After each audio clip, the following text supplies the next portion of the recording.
ake wanke tukunya. Ambaliya ta yi barna da dama. Mukarin nazari da tunani don kare kanmu ko da za ta dawo. Dan tun gobe ake wanke tukunya. Ambaliya ta yi barna. Allah kawo ruwa, Allah kawo ruwa, Allah kawo ruwa, gurasa ta yi kwantai. Allah ya kawo mai amfani. Ni kun ga ko gyaran ɗaki ba mu yi ba gashi garu ya tsage ko ina. Damina kam ta tsaya, nan dai ruwa bai zo ba. Bari ma ɗaki na ya yi zuba. Har yanzu babanku bai dawo daga kurmi ba balle a gyara min ɗaki. Alhamdulillahi, yau da sakataren ƙaramar hukuma ya gaya min an ba mu filaye a kwarin na ta'ala. Na sami filaye 3 manya-manya kuwa. Sai dai in bakin ciki da hassada sun fara sana'ar tasu. Har da zuwa wajen hakimi suna ƙorafi wai idan muka yi gini za mu tara hanyar ruwa. Kai madalla, wallahi na yi murna ƙwarai kuwa. Wannan abin alkhairi haka, hasada ga mai rabu ai taki ce su yi ta yi, ta Allah ba tasu ba. To me hakimi zai yi abin da ciyaman ya gama magana? Da sati zan samu takarduna kuma sai na gina gidaje 2 da izinin Allah. Rabu da su kai, wasa farin girki. Can ma fadamar gabas za a buɗe daji kuma da rabonmu. Allah ya nuna mana, Allah ya tsone idan makiya.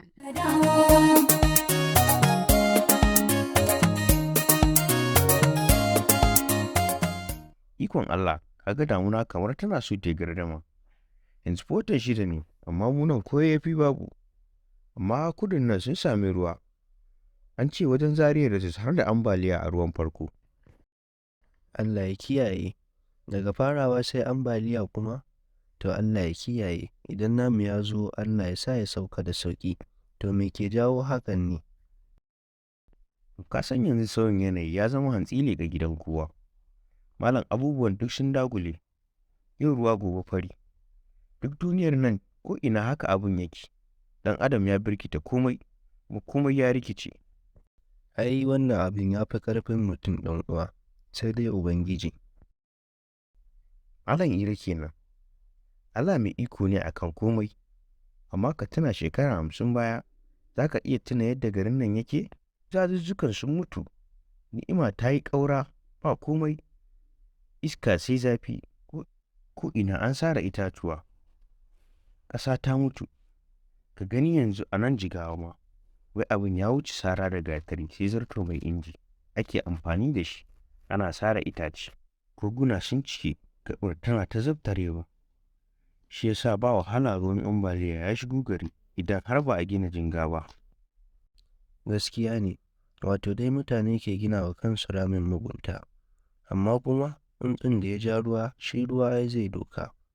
Mu a garin nan da, ai ba mu san irin wannan ambaliya irinta 'yan shekarun nan ba.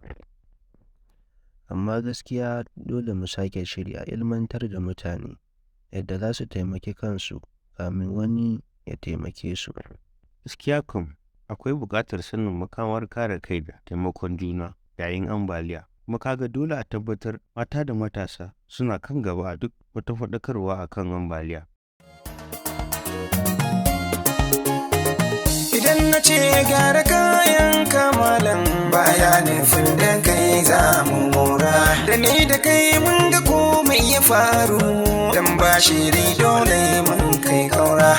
Dan mu maza ba ta kan mu muke ba, wurin mu mata da yara su tsira.